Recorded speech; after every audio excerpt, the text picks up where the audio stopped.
viewers, so alam nyo ba, pinatanggal ng amo ko yung malaki naming tent dito sa garden dahil malas daw sa feng shui. Tinapon. Guys, welcome to my personal vlog. This is Lizzie again for another video. And if you're new to my YouTube channel, please don't forget to like and subscribe. Grabe talaga. Monday ngayon at pagdating ko sa bahay, ganito yung sitwasyon o wala ng tent. Tinanggal ng amo ko dahil hindi maganda sa feng shui. So, pakita ko sa inyo kung bakit.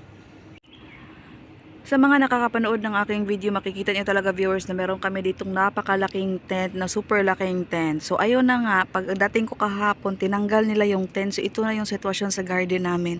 So parang wala na kaming privacy kasi ito yung daan.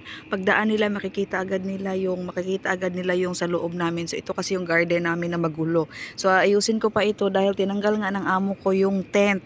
Kasi daw, sabi ng amo ko kaninang umaga na according sa feng shui, hindi daw yun maganda na meron kang parang isang kamukhang bahay sa iyong bahay. So yung tent kasi para kasi siyang bahay. Yung pag ganun ba? Para kasi siyang bahay kaya tinanggal ng amo ko. So ito na yung mga sitwasyon namin dito ngayon sa aming garden.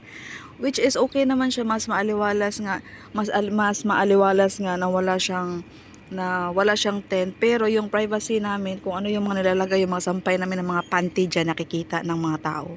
So ito yon.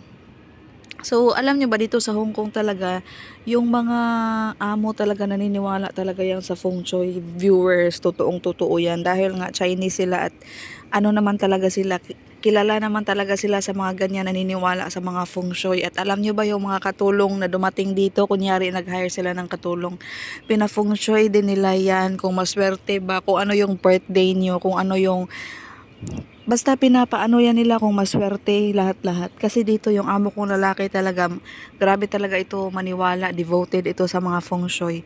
So kung mayroong mga nasa kwarto nila na malas sa feng shui, gaya nung sa kwarto malas yung chandelier kasi bilog-bilog, pinalitan ng square. So ayun, nilagay sa kwarto ko. Nilagay sa kwarto ko yung chandelier tsaka yung table na may drawer, side table sa room nila. Nilagay din sa room ko kasi malas daw sa feng shui. Tapos meron kaming mga iba't ibang mga paraphernalia na nilalagay sa pinto dahil pang paswerte. So ganun kasi yung amo ko dito. And majority naman ng mga amo dito sa Hong Kong, ganyan sila, lalo na yung mga pure na Chinese talaga. Kasi yung amo kong babae, yung lumaki yan sa US kahit na Chinese yun. So ayun. So hindi talaga makapagtataka na bago ka makarating dito, pinapungsyoy ka ng amo mo kung swerte ka ba sa kanila or kung okay ba yung energy mo pagdating. Yung mga ganun, yung maganda ba yung effect sa kanila. Maganda ba yung dulot mo sa kanila.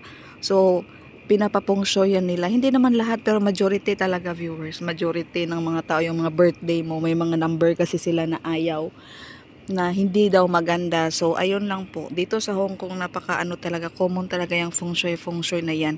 At minsan din yung lagi kang pinapagalitan ng amo mo kasi mayroon kang ginagawa na mali na hindi daw maganda sa feng shui kasi hindi naman nagsasabi na hindi pala pwedeng gawin yung mga ganyan, ganito, ganyan. So ayun lang, gusto ko lang ma-aware kayo na dito sa Hong Kong na naniniwala talaga sila sa mga feng shui na yan.